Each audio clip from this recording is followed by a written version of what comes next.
this is Masters of Podcasting. I'm Conley. My name's Melissa. And today we're going to be talking about episode 11, Phallic Victories. The one about the penis envy. I keep wanting to call this episode Flawless Victory, like Mortal Kombat, which keeps giving me dark laughs. All right, so let's talk about Bill hallucinating.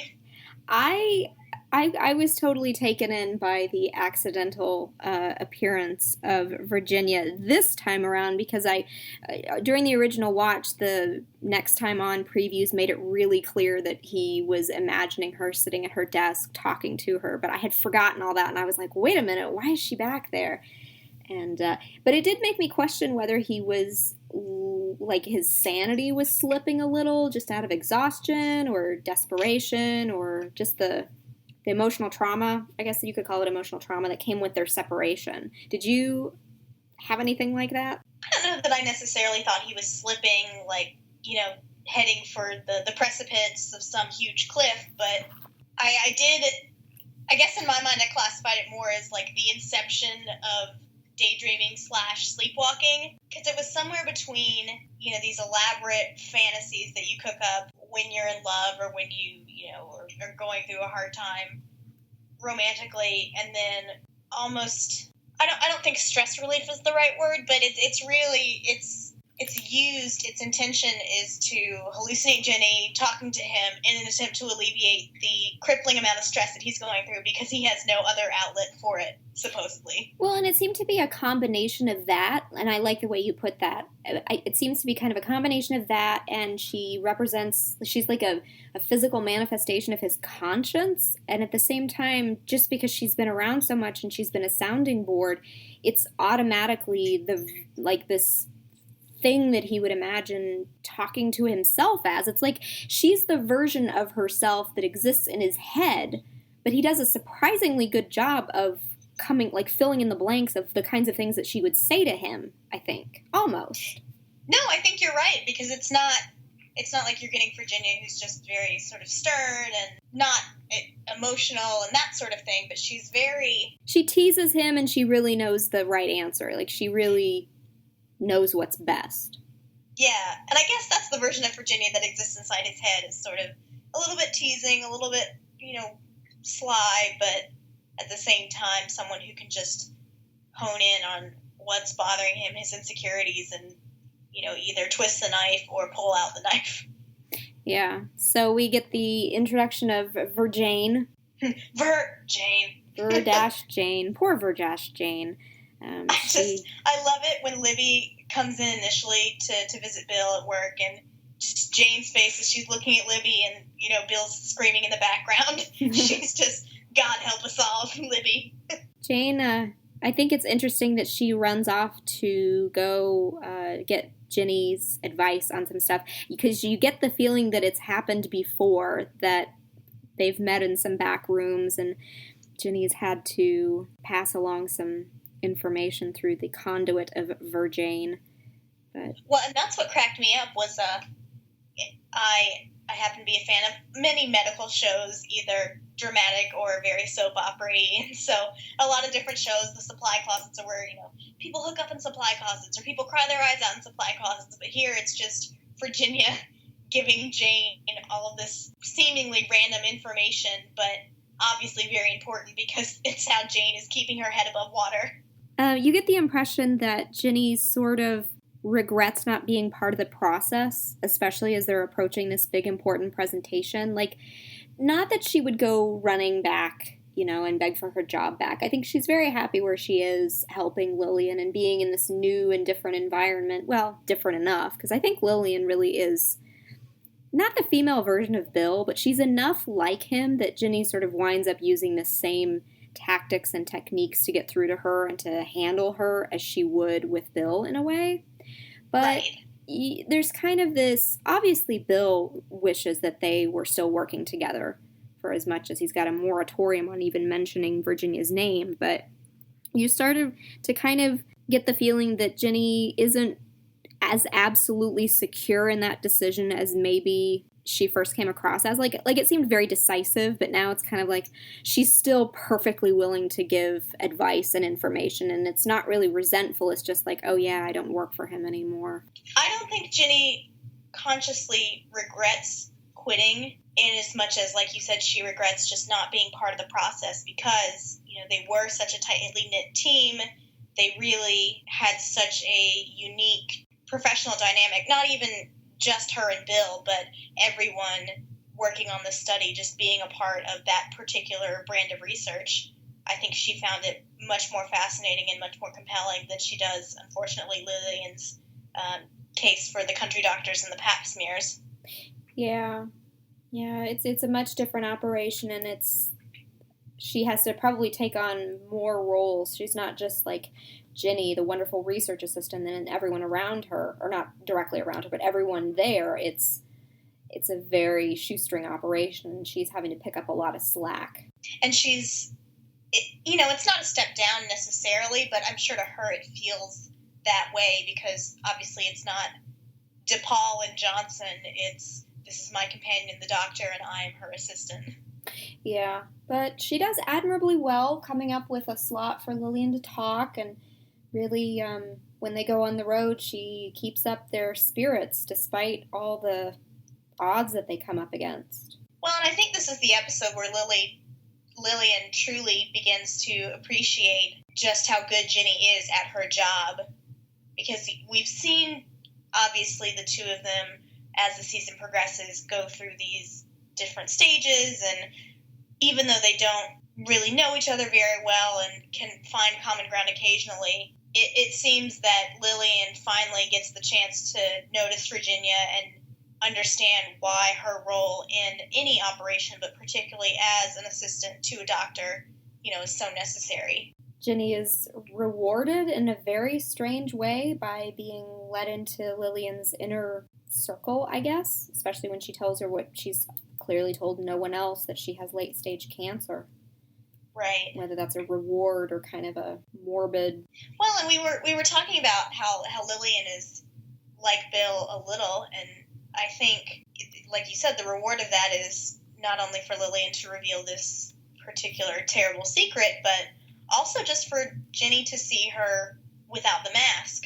Because, when they get to the ballroom after 17 hours of traveling, and Ginny goes, "Oh, we missed it." And Lily just breezes past her and goes to sit down, and you can see Ginny just sort of trying to come to terms with the fact that Lillian is admitting to being upset, and not just because they weren't there on time. There was kind of a recurring string throughout their B plot, I guess, this episode of, and I guess this is a theme throughout the whole episode of, and we talked about this earlier, but Ginny kind of as Pygmalion, kind of this blank statue that everyone walks up to and projects all of their internal psychologies onto, and for the first time, you really get that out of Lillian. She always seems to be trying to coax Ginny into being bitter with her in a way that Ginny just refuses to engage. And Lillian seems to be kind of surprised by that, because she's saying things like, "Don't you ever wish you were a man? Don't you wish that you didn't have these parts that just turned on you? Don't you wish this? Don't you wish that?" And especially the fact that she harps on about, when she finds out that Bill has that sweetheart deal, as she calls it, she keeps bringing it up, because it really brings to light the fact that she is treated differently because she's a woman, and in her mind that's maddening, enraging in a way that even her own cancer, when she's describing it to Ginny, doesn't seem to evoke that kind of outrage. Oh, but she kind of does that to Ginny too. She's hoping to kind of almost involve Ginny and sort of get that same level of emotional outrage. But it's curious that Ginny just avoids it. She's happy to be a woman, even in the 1950s. Well, and I think, too, it speaks to Lillian's, I guess, approach to her career and to other women in general, because, again, you say she keeps trying to coax Ginny into being bitter with her, and to kind of, not to sympathize, but to at least acknowledge that shitty things are happening, and they are unequal because she is a woman, and because there is definitive non-equal treatment of her as a female doctor and the other men as male doctors, but particularly of Bill as the god of male doctors. I think it's almost she's trying to get Ginny to be bitter with her in sisterhood, like in some sort of twisted notion of female friendship. Like, isn't this what it's about? Don't we just bitch about how awful things are, and can't you just get down here on my level and be bitter with me? And Ginny just, like you said, Ginny doesn't operate that way, so Ginny, just doesn't really know what to tell her except to just say, well, let's make a plan, let's do this, we will have done these things, and they will all be positive steps towards your end goal. And Lillian looks pleasantly surprised when they go to talk to the doctors' wives, and it works. Like, it just magically comes together, and all of a sudden Lillian gets to have her say, and it's not the rehearsed speech that she was doing in the bus. It was, just like a conversation. They're just going to sit down and chat with these women and compliment them and tease them a little and really get them on their side. And so she gets to see again that charm goes a long way.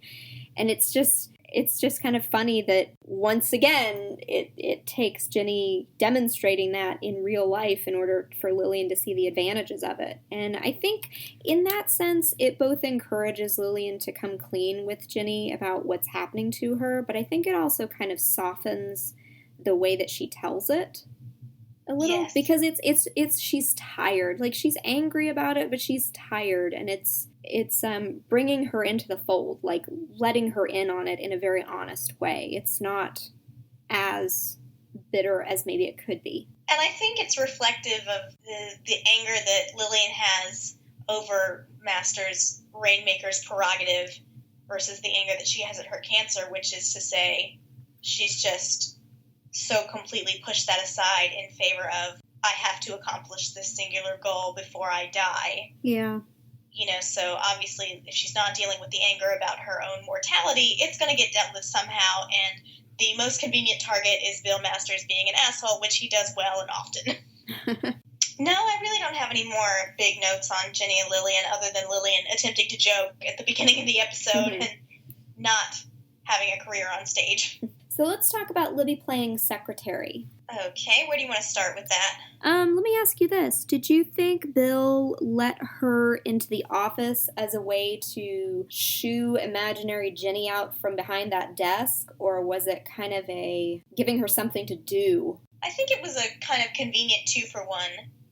Like you said, it gets rid of Ghost Ginny haunting the building, or at least he would like for it to.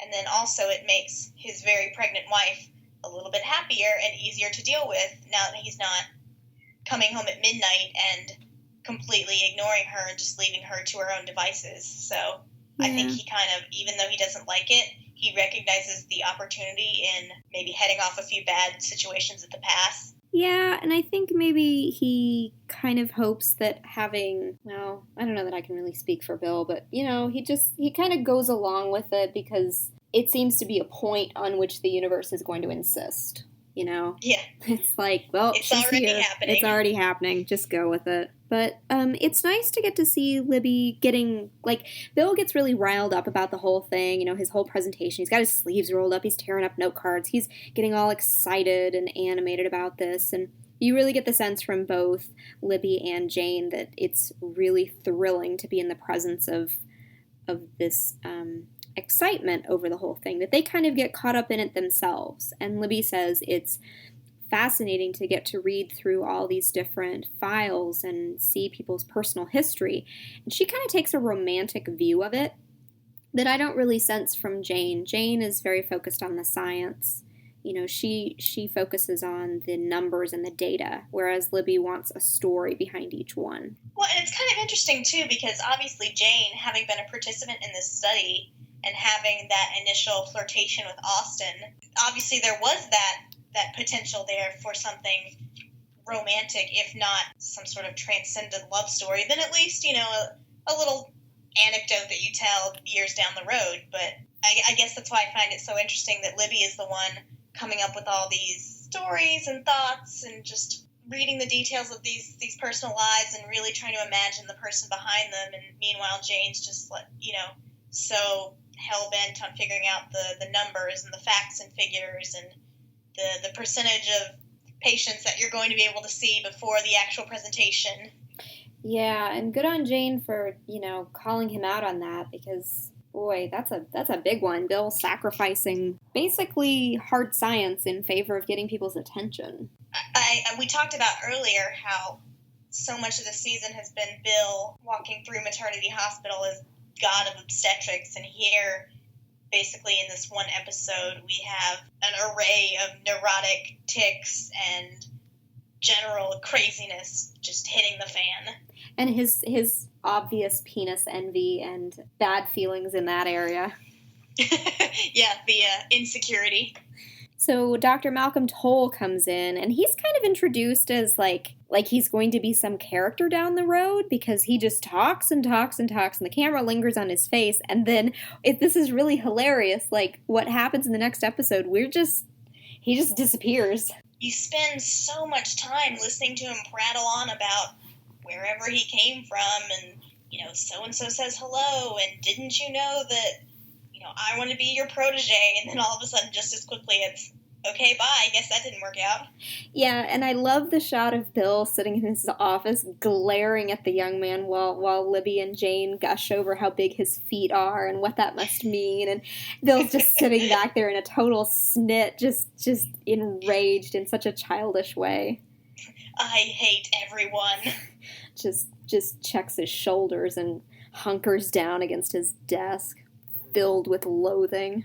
Yeah, I like how the only warmth that he showed to that poor guy was when the guy compared himself to Ethan, and Bill finally said, "Oh, well now I can hate someone else for a moment. Yeah, no, you'll be fine." Don't worry, kid. Going back to Libby, though, the conversation that she has with Bill, and she's asking him, what about those two people who participated in the study all those times? They must have fallen in love. Did they fall in love? And his response, I just think, is so fascinating because it says that question lay outside our area of inquiry. And that it's very cold scientific language, but at the same time it's also very grand and kind of philosophical in a way. We weren't asking ourselves that. We didn't bother to consider it. It reveals the fact that Masters and Johnson never really figured out the concept of love. Like, they understood the mechanics and the biological responses, physiological responses, but if someone came to them and said, "How do I love my spouse again?" The sex is great, but I have no emotional connection with this person. They'd probably just stare at them blankly and be like, "Well, that question lay outside our area of inquiry. We don't know." Because it's not something that they can quantify, and it's, given their complicated interpersonal relationship, it wouldn't be something that they would probably feel comfortable engaging in. Right. So it's just a fascinating response. Plus, both of the times that Bill and Libby talk to each other late at night and they're in bed, he just looks absolutely floored, just absolutely heartbroken. Because yeah, he just looks wrecked. Just a total wreck. And you kind of, like, given how many times he imagines himself talking to Ginny, it's almost like you can sense or you can imagine that he's coming off of one of those imaginary conversations, and we just didn't get to see it. Let's talk about Libby and Bill's conversation at the kitchen table, and this is before these other two conversations, and they do a neat trick of the cinematography. You expect Bill to still be in his office late at night, but he's sitting at the kitchen table tearing up note cards, and Libby asks him a very specific question, what comes after all of this? And he dodges it.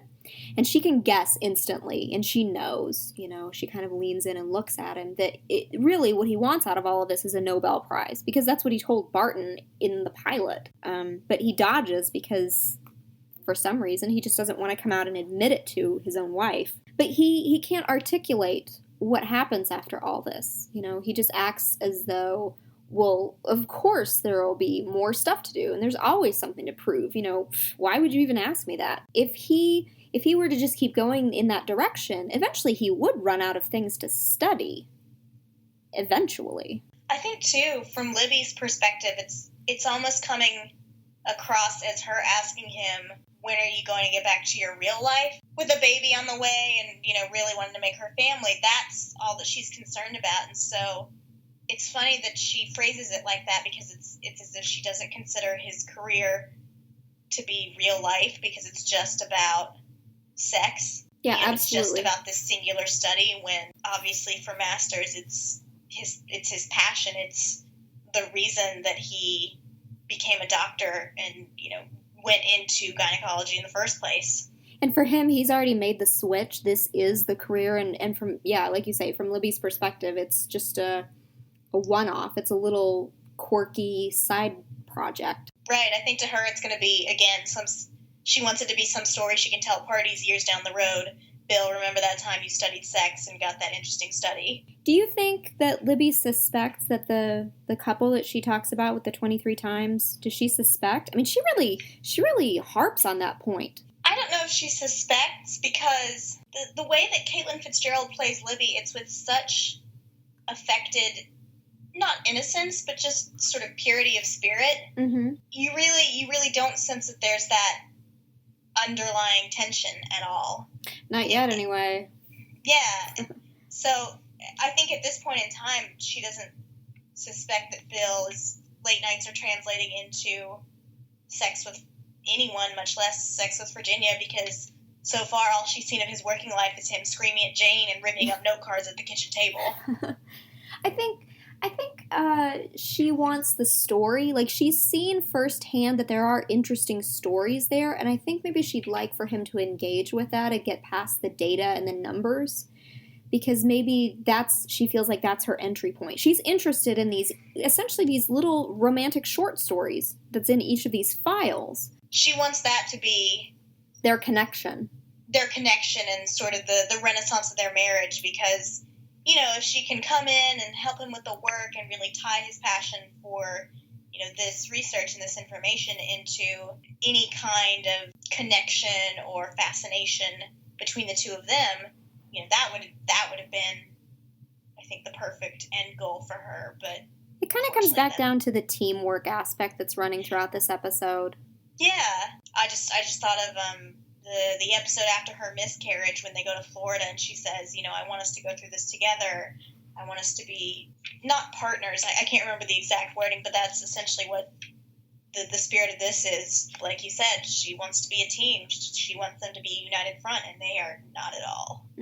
So let's talk about Ethan and George. My two dads. Yeah, very much so. My two fighting dads who get into petty spats over stupid shit. I think maybe this was my favorite Ethan episode, simply because it involved both of them just being assholes to each other and pushing the buttons and just... Ethan does get put in his place a little. He does, which I love, because, whatever you think about Jenny and Ethan's relationship, it always did feel rushed to me, just in the context of the show, because we don't see those, weeks of them sort of reestablishing trust and the different aspects. Yeah, that really telegraphs where exactly this is going. Like, the fact that we don't see them being really lovey-dovey until, like, she rushes him downstairs, kisses him goodbye, and shuts the door, and you're just like, oh, God, really? You again. Really, Jenny? Did you not learn that this man is not to be trusted the first time around? And it's funny because she only needs him when things have gone completely haywire in her life with Bill. Yeah, it's not like she really chose him. It's like they just sort of fell back in together again. Like, I think I told you this a couple of episodes ago when we were discussing it not on the podcast, but outside of it. Like, Ethan failed upward. Yeah, he did. He's leading a bit of a charmed life purely by accident, but it's unlikely to last, that's for sure. Meanwhile, here's George coming in, going against the grain. And it is interesting to see how Ethan reacts to someone trying to encroach on what he considers his territory. Like, you don't really know someone until there's a crisis, and here is a minor crisis. Here is someone who would likely be knocking on the door, once a month. If Ethan stayed in this situation, he'd be having to deal with George for a long time. And I think he approaches the situation from that perspective, like assuming that he is going to be around for a while. I guess I agree with that point because, Ethan could have essentially pitched a shit fit and said, no, you're not seeing your kids. I don't care what Virginia says. I don't care what you say. And just really made it that much worse for Jenny when she got home. But instead, he buckles down for a weekend of petty sniping and Henry telling the adults to shut up. That was amazing. That was beautiful. That was one moment where I was with Henry there. You felt the Team Henry. Yeah, briefly. Team real talk.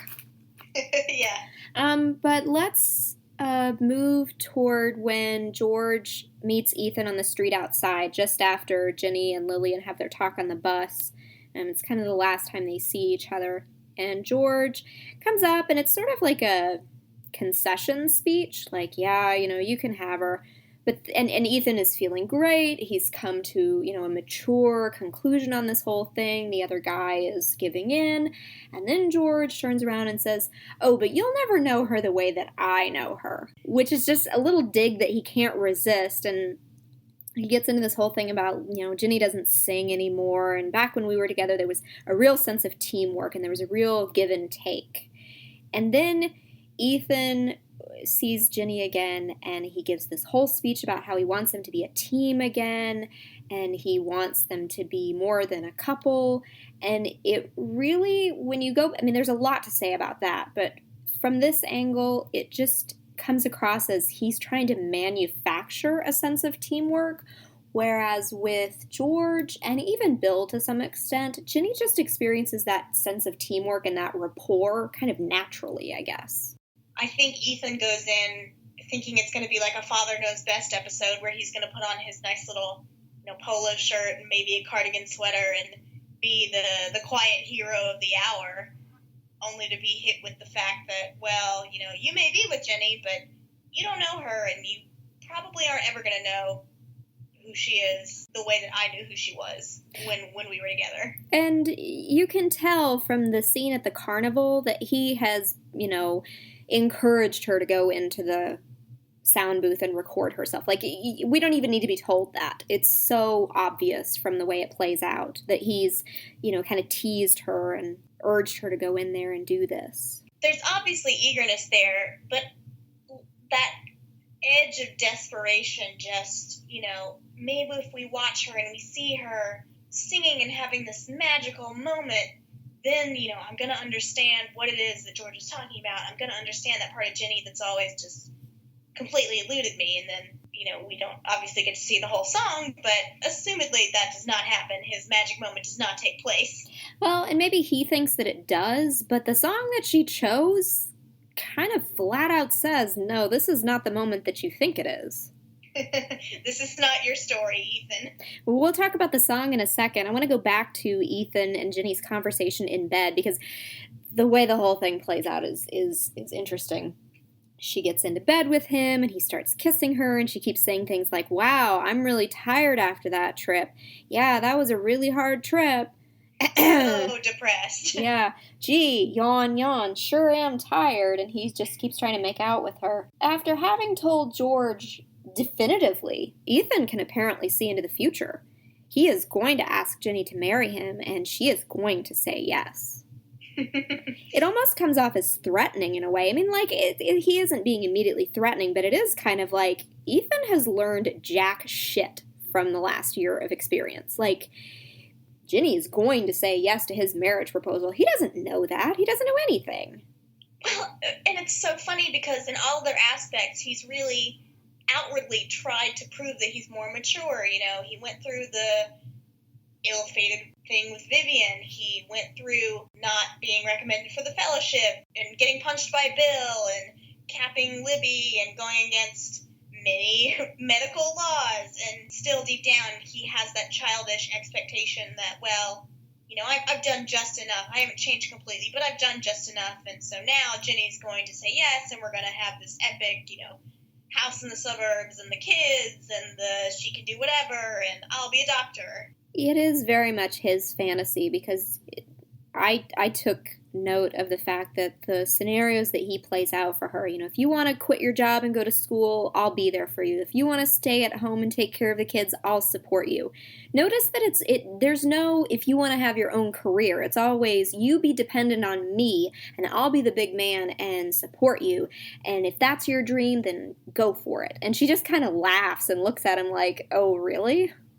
And again, that's kind of the Donna Reed, marital fantasy. Like, I will support you and I will be there for you and you will be able to lean on me as your rock and your protector and blah, blah, blah. When really, Ginny does want someone who she can form that team with, who isn't looking to shield her and have her be dependent, she thinks. I'm not sure how true of Bill that is, but the one thing that's going to prove to be true about her teamwork and her partnership with Bill is that, and I can see this coming a mile away, is that it's going to be on his terms. Like, he's going to make it seem like it's her choice and seem like she has a genuine say, and to some extent she really will. But it's always going to be within this very carefully delineated circle. This rigorous set of guidelines. Exactly. I think Bill is going to wind up being essentially the same as Ethan. It's just not going to be as immediately obvious. Yeah, I agree. We're saying horrible things over here. You know what? It should be sunshine and roses and wine and romantic evenings at Delmonico's for the two of them. And they should fall in love and be together forever and only talk to each other. And the end. We don't have to pop the bubble. It'll be fun. It'll be so much fun. And Bill will just get to have his imaginary Ginny forever and ever. And it'll be true love. Like I said, it seems very much like his definition of teamwork. She's left going, well, wait a minute, aren't we a couple? Like, why do we have to be a team? Why does everything have to be about teamwork? And he's trying to define their relationship from an outward perspective. He's trying to impose what Ginny and George had together instead of just naturally letting his relationship with Ginny unfold the way, it would. Yeah, that definitely comes from just that insecurity of thinking, well, whatever George had, I don't have it. Or maybe, I do have it and she hates it. Maybe, it's just him spinning circles of, okay, well, if we're a team, if we really can have this connection, we're going to be fine. Everything's going to work out the way that I want it to, and it isn't him really considering, okay, well, Virginia wants to do X and Y, and I want to do Z. How will we merge these two worlds? Yeah, speaking of what Ethan has, I just thought of this, and I realize this is out of order, but when Bill was imagining himself talking to Ginny in exam room 5, she says, if all these men go home with their small penises and realize that it's not that isn't creating a connection with their wives, they're going to see that it's something else that they just don't have. And maybe Ethan has that. What did you think that thing was? Was it an emotional connection? Was it sexual prowess? Was it some quality that... I thought it was kind of that, I would say somewhere between social charm and maybe emotional warmth. Because, obviously Bill doesn't really know Ethan, and Bill only knows Virginia because of all the things that she has done, with him and in the name of the study, and as his assistant, trying to be the helpmate in all those areas. When he's looking at himself and looking at Ethan and thinking, what does that guy have that I don't have? It's that kind of easy personality. I don't know, but that was just sort of the one where I thought, yeah, this would be something that Bill would look at and maybe envy to a degree, or be angry by. And it could maybe almost be that sort of... movie happy ending type thing where they're closer to each other in age, they're both single, it's sort of universally slated to be. I could see that being another quality or aspect to it. Yeah, I mean, the handsome single doctor and the cute research assistant, that's definitely a romantic comedy, whereas the surly doctor, married doctor. Yeah, that falls outside the area of inquiry. Is there anything else that you want to mention before we talk about the song in more detail? I don't think so. Okay, so let's talk about Ginny's choice of song, which feels very symbolic given the lyrics. I kind of initially took this as a subtextual warning to Ethan, that he's trying to construct this teamwork aspect. He's really trying to manufacture a perfect relationship for himself and Ginny. But on the rewatch, I can see where this may be taken as more of an admonition to kind of everyone around Virginia. Everyone comes up to her and projects onto her, like I said earlier. But they don't really seem to understand who she genuinely is or what she wants out of life. Like, no one has quite hit that sweet spot in a way that encourages her to be truly herself or truly go out and get what she wants. Like, everyone kind of has an agenda. Yeah, I think everybody has a role that they need Virginia to fill, either, for circumstance or for convenience or whatever different personal reasons they're in. But you're right. No one has really turned to Virginia and said, what do you want? How can I help you get what you want? Yeah. I'm humming the song in my head now, trying to think of the lyrics, but... Let's see. Let's look up the lyrics real quick. And it's not going as well as I would hope. My jazz singer impression has gone a little bit so it stale. almost seems to be, I mean, it kind of seems, and we don't have to put all this into the actual episode. You give your hand to me and then you say hello, and I can hardly speak, my heart is beating so, and anyone can tell, you think you know me well you don't know me. No, you don't know the one who dreams of you at night and longs to kiss your lips and longs to hold you tight. Oh, I'm just a friend, that's all I've ever been, because you don't know me. So I think it's from the perspective of someone who is experiencing the unrequited love, which is a very unusual choice, because reading the lyrics right off the bat, it's from the perspective of someone who isn't getting what he or she wants. Right. The other person thinks, well, this is an awful way to put it. It's from the point of view of the person who's been friend-zoned. The friend-zonee? Is that the technical term for it? The friend-zonee. There you go. For I never knew the art of making love, though my heart aches with love for you. Afraid and shy, I let my chance go by, a chance that you might love me too. You give your hand to me and then you say goodbye. I watched you walk away beside the lucky guy. Oh, you'll never ever know the one who loved you so. Well, you don't know me. And that's pretty much what it is. So, and I just have a hard time picturing Ginny, like, telling that story from her own perspective.